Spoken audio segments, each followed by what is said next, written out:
помню, как приезжал Туман Мальсагов, и как он из своего такого огромного портфеля вынимал документы, которые он выявлял.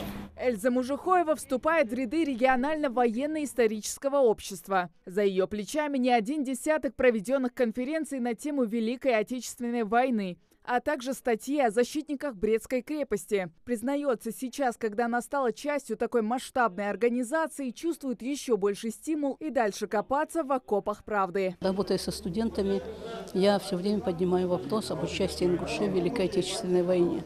Потому что для нас, для нашего поколения это очень важно. Здесь уже мы вместе будем работать, наверное, координировать действия.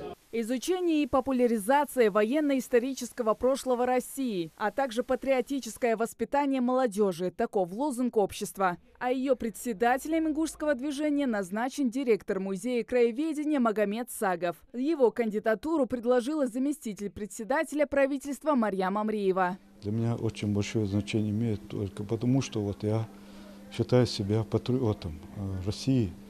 И хотелось бы, чтобы мы довели до подрастающего поколения, до наших жителей нашу славную историю. Также в рамках мероприятия в музее организовали выставку артефактов времен Великой Отечественной совместно с поисковым отрядом Малгобека. Выставка приурочена к старту всероссийской акции «Вахта памяти-2020».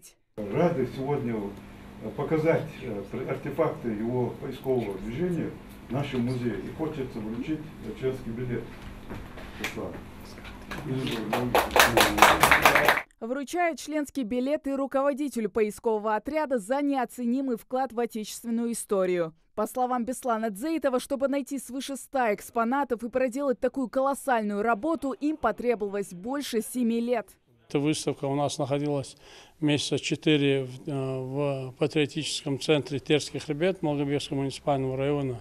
И до конца сентября данная выставка будет работать непосредственно здесь, в музее Тугана Мальсагова, Республиканском музее. К Российскому военно-историческому обществу присоединились во всех 85 регионах страны. Этот список дополняет Ингушетия. В региональном отделении в обновленном составе уже начали работу 7 человек. Хава Газикова, Магомед Белакиев. Новости 24.